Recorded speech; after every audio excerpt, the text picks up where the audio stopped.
Masih terkait dengan pengajuan kredit, pengusaha ke perbankan begitu. Anda melihat seperti apa kemudahan untuk mendapatkan kredit saat ini? Apakah memang dari perbankannya juga lebih selektif daripada sebelumnya? Ya tentu dalam kondisi ekonomi yang tidak terlalu cerah, pasti perbankan itu lebih hati-hati ya dalam menyalurkan kreditnya. Dia tentu akan melihat perkembangan dari masing-masing sektor ya. Sektor misalnya sektor properti ini kelihatannya kan banyak yang menahan diri ya untuk bisa memberikan kredit di sektor itu ya. Kemudian juga di sektor-sektor lain yang misalnya manufacturing, tekstil yang sedang mengalami penurunan, itu tentu perbankan akan memperhatikan itu dengan seksama sehingga tidak dengan cepat ataupun mudah untuk menggelontorkan untuk menyetujui pengajuan kredit di sektor itu. Nah ini saya kira juga menjadi persoalan, sebab kalau perbankan juga tetap seperti itu, tentu uang yang beredar di masyarakat itu akan terkendali ya, akan sangat terkekang, dan itu pada akhirnya juga menyebabkan daya beli masyarakat akan turun ya. Ini juga ditandai misalnya perkembangan sektor menengah yang cenderung mengalami penurunan ya. Kalau sektor menengah itu, kelas menengah maksudnya itu mengalami penurunan, itu kan artinya tingkat ekonomi mereka mengalami penurunan, yang berarti adalah daya beli. Oleh karena itu masalah daya beli ini memang menjadi persoalan yang penting yang diperhatikan bukan saja oleh perbankan tetapi juga sektor usaha secara keseluruhan. Yang tentu pemerintah pasti juga memiliki sensitivitas terhadap persoalan ini. Baik, kalau di pasar modal kita sudah melihat aliran dana asing yang cukup signifikan begitu. Anda lihat kapan aliran dana asing ini mungkin bisa terasa di sektor real? Ya kalau di pasar modal itu kan tidak serta-merta kemudian masuk ke sektor real ya. Pasar modal itu bisa hari ini masuk, besok keluar gitu. Yang kita mau lihat itu sebenarnya adalah di sektor investasi di sektor real yang memang mereka masuk ke sini untuk berinvestasi. Tapi kalau itu masuk di pasar modal itu ya juga bagus terutama untuk menjaga nilai tukar rupiah kita ya. Tetapi itu tidak serta-merta punya dampak yang langsung ya pada direct investment ya, investasi yang langsung. Tapi ini cukup baik bagi kita. Ini kan menandakan bahwa Indonesia masih cukup menarik bagi investasi. Dan itu tentu juga terpengaruh oleh perkembangan The Fed yang diprediksi akan menurunkan suku bunga.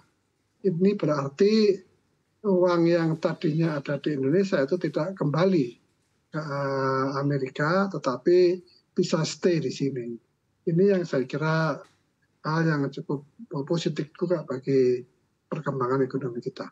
Baik, kita tahu ada waktu yang dibutuhkan bagi perbankan untuk juga melakukan pemangkasan suku bunga setelah pemangkasan suku bunga acuan dilakukan begitu. Tapi Anda lihat apakah dalam waktu itu artinya pelaku usaha ini masih akan tetap wait and see? Ya kita sih berharap tidak wait and see lagi. Setelah ada kepastian ya, kita juga masih menunggu kan perkembangan serah terima dari pemerintahan yang lama kepada pemerintahan yang baru. Kita berharap itu terjadi secara lancar, secara smooth gitu ya. Jangan ada gejolak-gejolak yang mengganggu ekonominya. Oleh karena itu kita dalam masa-masa terakhir ini kita juga berharap pemerintah yang lama itu tidak membuat kebijakan-kebijakan yang ekstrim ya.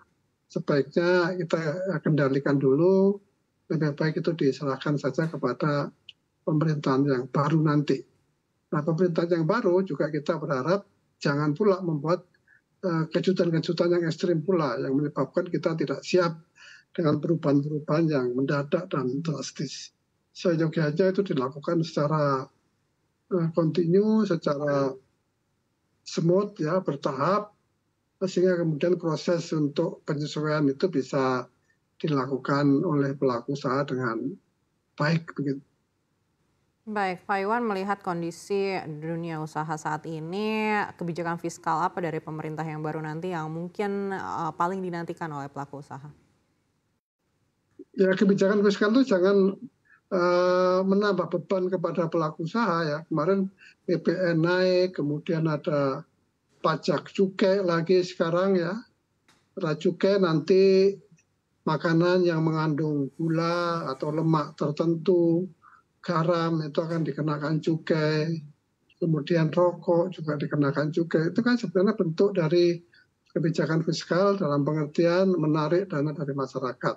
Itu yang kita harapkan jangan seperti itu ya, jangan membuat kegaduhan seperti itu. Belum lagi nanti ada pungutan-pungutan lain yang mungkin bukan fiskal, ya, seperti tapera, muncul lagi kewajiban tabungan bagi tenaga kerja. Itu semua kan menimbulkan ketidakpastian di dalam berusaha. Kita berharap hal-hal semacam itu tidak terjadi ya. Dari sisi fiskal untuk pendapatan pemerintah. Dari sisi pengeluaran kita harapkan juga pembelanjaan APBN itu bisa lebih efisien, lebih efektif, ya terfokus pada titik-titik tertentu yang kemudian memang bisa memberikan dampak multiplier bagi perkembangan ekonomi ya, terutama di ekonomi lokal. Ya subsidi kepada mereka yang memang sedang mengalami kesulitan itu perlu juga dilakukan, juga dengan pemilihan pembelanjaan itu tentu harus di sektor-sektor ataupun di geografis yang memang mempunyai dampak peningkatan kegiatan ekonomi di tempat itu dan punya dampak peningkatan daya beli di tempat itu.